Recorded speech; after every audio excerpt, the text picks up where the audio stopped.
Hello students, welcome to your English class. Today we are going to read the third chapter of First Flight Class 10. The name of the third chapter is Two Stories About Flying. In this video we are going to do the second part, the second story, that is Black Aeroplane by Frederick Forsyth. First जो story है, his first flight, इसे हमने पहले ही previous video में कर लिया है. So please go through that video to understand this chapter, to read and understand this chapter. In this present video we will read and understand the second chapter. जो second story है इस chapter का, black aeroplane. The writer of this story is Frederick Forsyth. So Frederick Forsyth एक writer है जो pilot भी रह चुके थे. ओके, सो ये स्टोरी एक थ्रिलर है विथ फुल ऑफ मिस्ट्री. और इसके जो राइटर हैं फ्रेडरिक फॉर्सिथ, ये खुद भी पायलट रह चुके हैं, इसलिए इस स्टोरी में उन्होंने अपने पायलट एक्सपीरियंस के बारे में लिखा है. जो भी उनको उसमें से इंटरेस्टिंग उन्होंने अपने लाइफ में जो सोचा है, जो देखा है, इमेजिन किया है, उसके बारे में उन्होंने यहाँ पे मेंशन किया है. और ये ऑटोबायोग्राफी के फॉर्म में है, जहाँ पे जो नरेटर है वो ही लिख रहे हैं. So it is in I first person format में है, ये आई फॉर्म में है narration. So let's see. A pilot is lost in a storm clouds. इस स्टोरी में क्या है कि एक जो पायलट है वो बहुत ही तूफ़ानी बादलों में फंस जाता है, उसमें खो जाता है. सो डज़ ही अराइव सेफ़. क्या वो वापस वहाँ से बाहर सेफ़ निकल पाता है? Who helps him. कौन उसकी मदद करता है? So let's read and come to know this answers. इसके बारे में आंसर्स हमें चैप्टर पढ़ने के बाद मिलेगा. So let's start reading the chapter. This is the first chapter.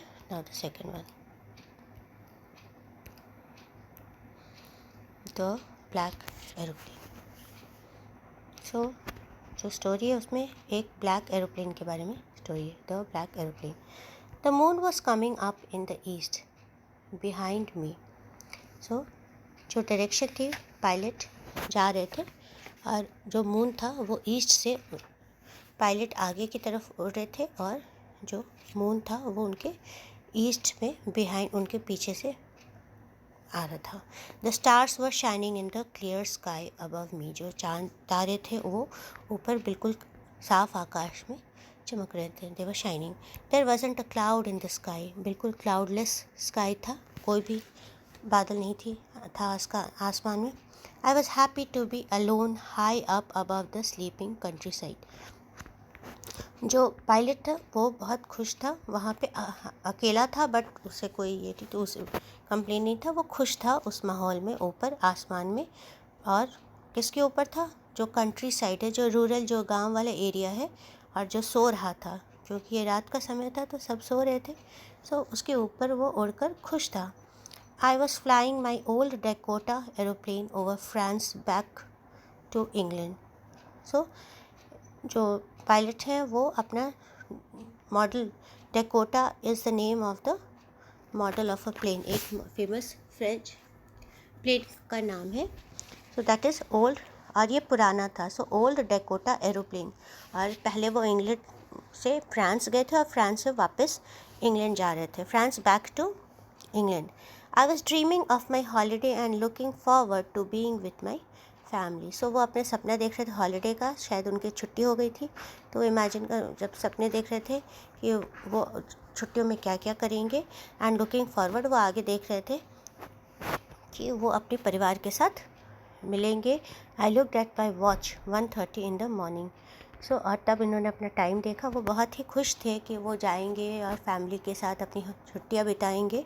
सो उसके लिए वो अपने बहुत उत्सुक थे और आगे देख रहे थे कि आगे वो फैमिली के साथ कैसे मिलते हैं.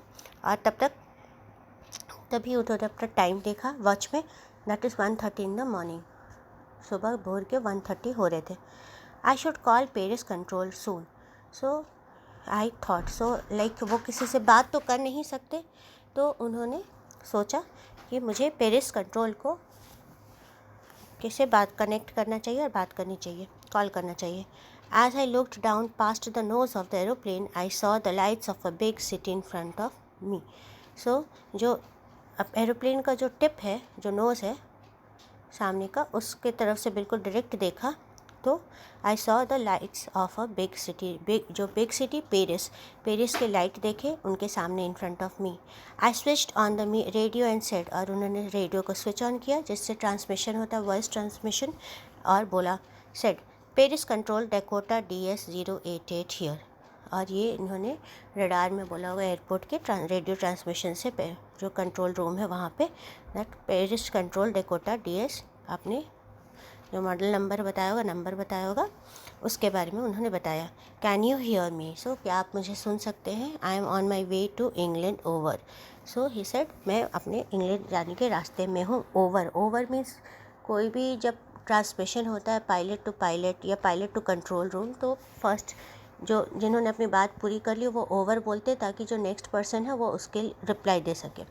The voice from the radio answered me immediately, जो वापस ट्रांसमिशन हुआ आवाज़ का फिर से तुरंत ही, DS-088, I can hear you, you ought to turn 12 degrees west now, DS-088 over. So जो रिप्लाई आया तुरंत ही, दैट हाँ मैं सुन सकता हूँ, और आपको 12 डिग्री वेस्ट मुड़ जाना चाहिए, ओवर 12 डिग्री वेस्ट जाना चाहिए इंग्लैंड के रूट के लिए। I checked the map and the compass switched over to my second and last fuel tank. So यहाँ पे उन्होंने पहले अपना मैप चेक किया एंड फिर जो कंपस से जो डायरेक्शन बताता है उसको चेक किया, फिर switch over to my second and last fuel tank. So उन्होंने पहले उनके मीन्स फर्स्ट वाले स्विच टैंक में जो फ्यूल होगा वो ख़त्म हो चुका होगा, फिर वो अब सेकंड पे जा रहे थे, बट जब सेकंड को यूज़ करें तो शायद सेकंड वाला भी ख़त्म हो गया है, तो और जो लास्ट फ्यूल टैंक है उसमें अब वो स्विच कर रहे हैं और उसको अब यूज़ करेंगे। And turned the Dakota 12 degree, और वो 12 डिग्री वेस्ट में उन्होंने अपनी प्लेन को, डेकोटा प्लेन को टर्न किया इंग्लैंड के डायरेक्शन में, towards England. I will be in time for breakfast, I thought. अब वो खुद ही सोच, अपने बात तो करनी, वो खुद ही सोच रहे हैं क्योंकि अकेले, दैट मैं ब्रेकफास्ट के समय तक अपने घर पहुंच जाऊंगा। अ गुड बिग इंग्लिश ब्रेकफास्ट, और क्या वहाँ पे जाकर के जो इंग्लैंड का अपना जो कस्टमरी अच्छा रिच नाश्ता है वो करेंगे। So a good big English breakfast. Everything was going well, सब कुछ बहुत सही चल रहा था, हर चीज़ में कोई कनेक्टिविटी, किसी चीज़ में प्रॉब्लम नहीं थी। It was an easy flight, जो फ्लाइट था बहुत ही नॉर्मल सा था और हर चीज़ सही चल रहा था। मीन्स इससे पहले इन्होंने बहुत सारी लड़ाइयाँ लड़ी, फ्लाइट वाली और मुश्किल फ़्लाइट गई होगी, लेकिन ये इस बार ये बिल्कुल नॉर्मल सी फ्लाइट थी। Paris was about 150 kilometres behind me when I saw the clouds.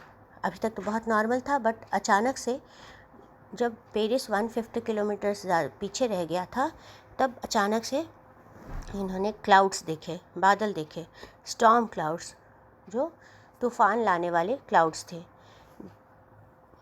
They are huge, बहुत ही विशाल हैं ये clouds. They looked like black mountains, ये लग रहे थे जैसे बिल्कुल काले पहाड़ हैं। स्टैंडिंग इन फ्रंट ऑफ मी, बिल्कुल मेरे सामने खड़े, मेरी प्लेन के सामने खड़े हैं। अक्रॉस द स्काई, पूरी स्काई को घेर कर, across the sky it is standing, इतने बड़े बादलों के पहाड़ काले मेरी पूरी जो आसमान है वहाँ पे खड़े हैं। I knew I could not fly up and over them, उन्हें पता था पायलट को कि मैं इसके ऊपर से और अक्रॉस, वो ऊपर से पार नहीं कर सकता उड़कर। I did not have enough fuel to fly around them to the north और साउथ, क्योंकि उनके पास बहुत ज़्यादा फ्यूल नहीं बचा था और ईंधन नहीं बचा था ताकि ये ऊपर से क्रॉस कर सके या नॉर्थ के डायरेक्शन चेंज करके नॉर्थ या साउथ से उसको क्रॉस कर सके। उनके पास इतना ईंधन, उतना फ्यूल नहीं बचा था।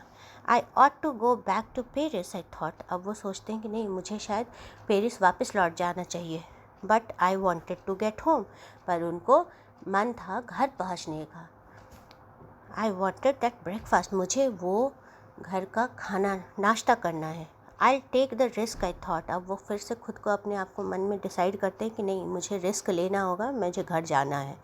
And flu that old Dakota straight into the storm, और बिल्कुल डायरेक्टली उन्होंने उस तूफ़ानी बादल के भी अंदर से अपने डेकोटा प्लेन को घुसा दिया। उड़ा लिया। Inside the clouds everything was suddenly black. बादलों के बीच में सब कुछ बिल्कुल अचानक से काला हो गया। It was impossible to see anything outside the aeroplane. वो बिल्कुल इम्पॉसिबल हो गया था कुछ भी बादल के एरोप्लेन से बाहर देखना, क्योंकि बिल्कुल ब्लैक क्लाउड्स थे। The old aeroplane jumped and twisted in the air. जो पुराना नाउसी जो डेकोटा प्लेन था, वो पहले भी ओल्ड बना हुआ बोला गया है, अब दोबारा बोला जा रहा है कि जो प्लेन था वो बिल्कुल पुराना था और वो बिल्कुल उसकी मूवमेंट बहुत अच्छी नहीं थी स्टॉर्म में।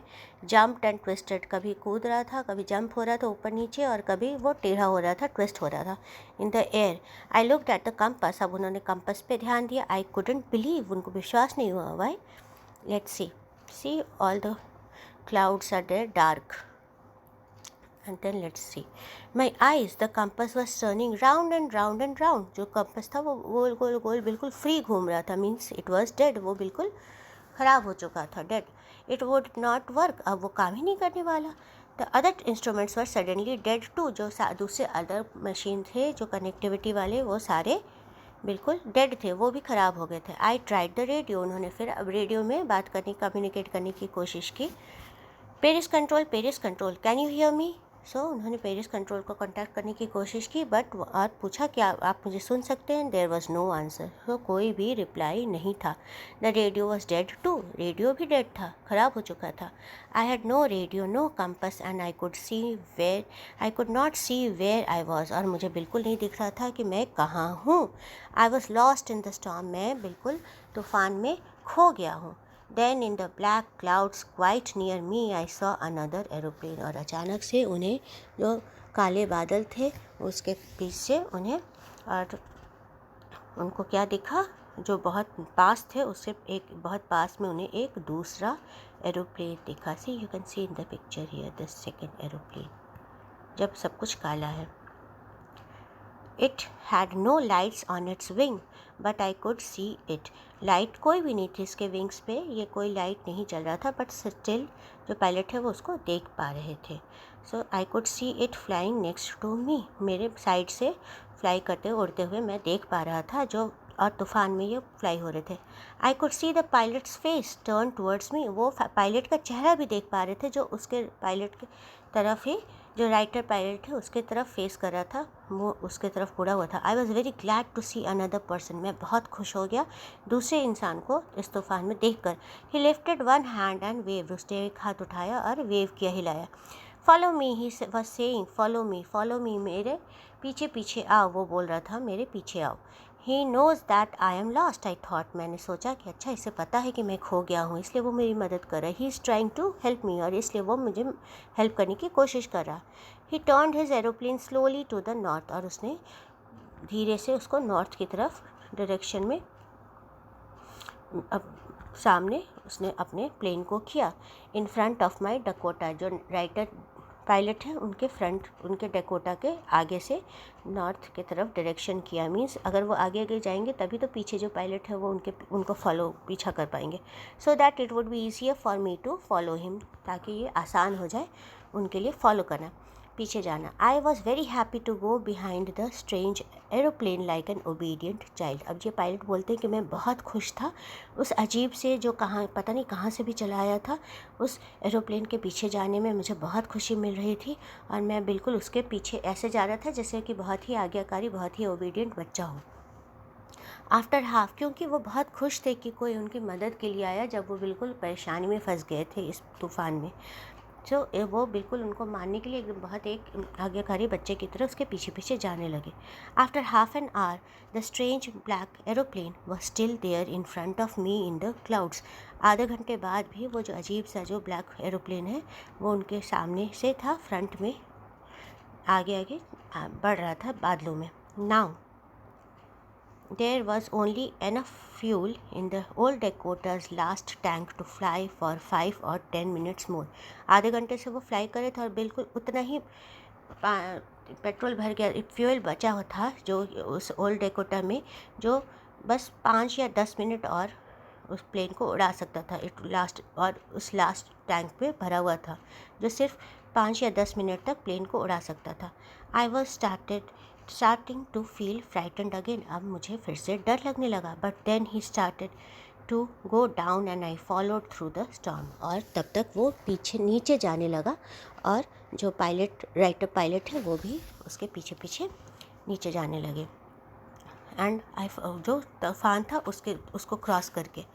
Suddenly I came out of the clouds and saw 2 long straight lines of lights in front of me. और अचानक से वो बादल के बाहर आ गए और देखा 2 लंबे सीधे लाइन है लाइट्स के, रोशनी की, जो उसके सामने है. It was a runway. ये क्या था? एक रनवे था. रनवे होता है वो जो प्लेन सीमेंटेड एयरपोर्ट में रास्ते होते जिसके ऊपर प्लेन उड़ते हैं, वो रास्ता बना रहता है, वो रनवे. एंड एयरपोर्ट मीन्स ये एयरपोर्ट था. I was safe. मैं सुरक्षित हूँ. I turn to look for my friend in the black aeroplane. में बिल्कुल मुड़ा उस फ्रेंड को देखने के लिए जो ब्लैक एरोप्लेन में वो उसके पीछे पीछे जिसके वो आया था. But the sky was empty. But पूरी आसमान तो खाली थी. वहाँ पे देयर वॉज नथिंग देयर. वहाँ पे कोई भी दूसरा प्लेन या कोई भी चीज़ वहाँ पे नहीं था. The black aeroplane was gone. जो ब्लैक एरोप्लेन था वो तो वहाँ था ही, वो जा चुका था. आई could not see it anywhere. मैं उसे कहीं नहीं देख पा रहा था. I landed and was not sorry to walk away from the old Dakota near the control tower. अब वो लैंड किए एयरपोर्ट पर और उन्हें बिल्कुल अफसोस नहीं हो रहा था, बिल्कुल सॉरी नहीं फील हो रहा था उस जो ओल्ड डकोटा है उसको उससे दूर जाने में, उसके दूर पैदल वहाँ से दूर निकल जाने में. नियर द कंट्रोल टावर के पास, क्योंकि वो ऑलरेडी उससे बहुत परेशान हो चुके थे और वो उनकी लाइफ रिस्क पे चली गई थी. तो अब वहाँ से उस प्लेन से दूर जाने में उन्हें कोई अफसोस नहीं हो रहा था. I went and asked a women. और जो कंट्रोल रूम के अंदर वो गए और वहाँ जा कर के एक लेडी से जो कंट्रोल ऑफिस में काम करती हूँ उनसे पूछा कि इनका वेयर आई वॉज, मैं कहाँ हूँ, और who the other pilot was, और दूसरा पायलट कौन था. आई वॉन्टेड टू से थैंक यू. मैं उससे थैंक यू बोलना चाह रहा था, धन्यवाद बोलना चाह रहा था. She looked at me very strangely and then laughed. वो उसकी तरफ बहुत ही अजीब तरह से निगाहों से देखा और हंसने लगी. अनदर एरोप्लेन, दूसरा aeroplane, up there in the storm, ऊपर उस तूफान में. No other aeroplanes were flying tonight. वहाँ पे तो कोई भी दूसरा एरोप्लेन आज की रात नहीं उड़ रहा था. क्योंकि जब भी एक तूफ़ान आता है तो सारे फ़्लाइट्स को कैंसिल कर दिया जाता है. सो ये बोल रहे हैं कि आपका ही बस निकल गया था. Yours was the only one I could C on the radar. आपका क्रॉस कर चुका होगा, तब मौसम बदला होगा, तो सारी चीज़ें कैंसिल हो गई थी. दूसरी सारी फ़्लाइट, बस आपका फ़्लाइट था जो रडार में दिख रहा था. सो इस तूफ़ान में और दूसरा कोई भी प्लेन नहीं था. So who helped me to arrive there safely without a compass or radio? अब जो पायलट है वो सोच रहे हैं मतलब किसने मेरी मदद की यहाँ सुरक्षित पहुँचने में, अराइव करने में. वाई? क्योंकि ना तो मेरा कंपस था, विदाउट अ कंपस और अ रेडियो. कोई कंपस भी नहीं था, रेडियो भी नहीं था, सब खराब हो चुके थे. And without any more fuel in my tanks. और जो फ्यूल था, ईंधन थे, वो भी ज़्यादा अब नहीं बचा था. Who was the pilot on the strange black aeroplane? कौन वो पायलट था जो उस अजीब से ब्लैक एरोप्लेन में था, flying in the storm without lights, और वो भी जो तूफ़ान में उड़ रहा था और बिना लाइट के. क्योंकि कोई भी रात में भी जाता है तो उसे लाइट की ज़रूरत तो पड़ती ही, और जब तूफ़ान होता है तो चारों तरफ अंधेरा होता है. तो देखने के लिए अगर कोई भी असली का नॉर्मल सा फ्लाइट होगा तो उसमें तो लाइट्स होंगे ही, लेकिन इसमें नहीं था. सो अब यहाँ पे this story ends with a suspense. इस स्टोरी में का एंड यहाँ पे सस्पेंस के साथ होता है, जो आप अपने हिसाब से सोच सकते हैं. You can have your own ending. आप जो भी रीडर होते हैं वो आप सोचते रह जाते हैं, wondering, they keep on wondering कि इसके ऐसा हो कैसे गया, क्यों हुआ. दैट जो बिना लाइट के एक एरोप्लेन आया और उसने जो हमारे राइटर पायलट है उसे हेल्प किया. सो मे बी अब इसके कोई भी आप रीज़न तो अभी तक समझ में नहीं आएगा. हम लोग बस यही बोल सकते हैं कि कुछ सुपर नेचुरल पावर होता है, कुछ ऐसा होता है जो साइंस के आगे चला जाता है, साइंस के रीजनिंग से भी बाहर की बात हो जाती है. और भगवान हो, शायद कोई गॉडली हेल्प आया हो जिसने उनकी मदद की, उनकी जान बचाई. So I hope children you liked this story. We'll meet in the next class with another chapter. Thank you children. Thank you very much.